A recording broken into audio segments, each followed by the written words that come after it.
Here are all the violins that were used in today's recording.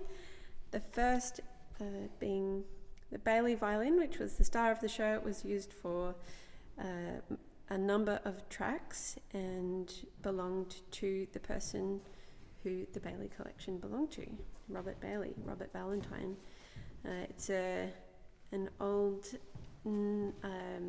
German violin from it's marked 1777 inside, Carl Schneider violin, and I mostly used one of the original Baillie bows. This one was used to the point that it actually has an imprint of the index finger in the wood of the bow. I also used this one, Nelly Poitvin, a French classical bow.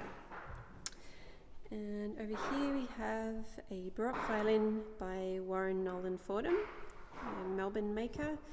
It's made with Australian timbers, King Billy pine and boxwood pegs and blackwood.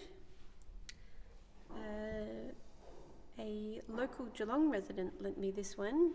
He had it as a boy playing in Queenscliff in the town hall. He took lessons that stopped early on, and so it hadn't been played for more than 50 years, maybe 60 or 70 by the time that he lent it to me. Over here we have a beautiful viola d'amore. So it is 7 playing strings and 7 sympathetic strings, and it was made by the French maker, or French-English, Dan Ross, and I asked him to put an Australian masked owl at the scroll. So this is a new instrument made possible thanks to a Possible campaign 2 years ago, just before COVID. Over here is another of the Baillie violins.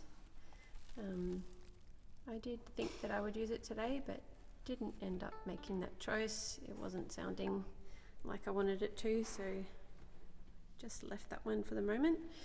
This violin was also lent to me for this project. It formerly belonged to Ian Crerar, and there's his name on the plaque down here, who was a boatman and a gamesman for the Duke of Atholl, and apparently took lessons from the famous Neil Gow.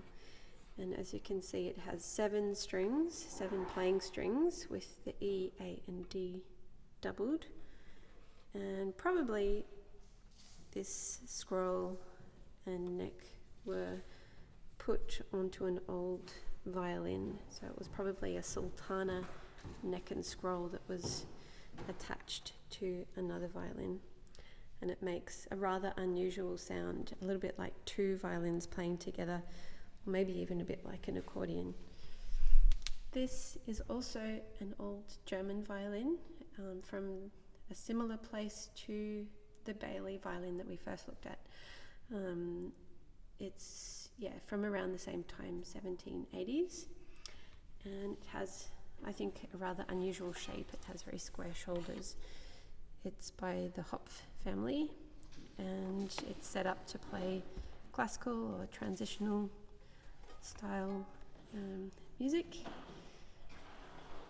Over here, I was given this violin when I was a baby, and it was made by a Sydney maker around about 1900, and yes, I used it to play some sets which I believe were played in Sydney around the 1920s. H.E. Martin is the maker. This violin d'amore is a one of a kind, and it was also made by Dan Ross, who made the viola d'amore, and it has 4 playing strings and 4 sympathetic strings underneath, and I tuned it up using drop D tuning, so a low D string drone. And the story behind this one is that I got it for a cake. It was a swap for a very nice cake.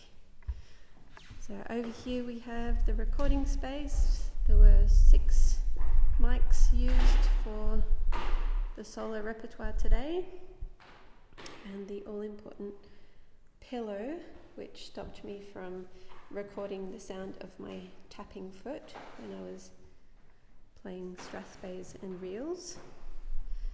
And lucky last, we get to say hello to Misha Herman, who recorded all of those violins. Hello. Hello.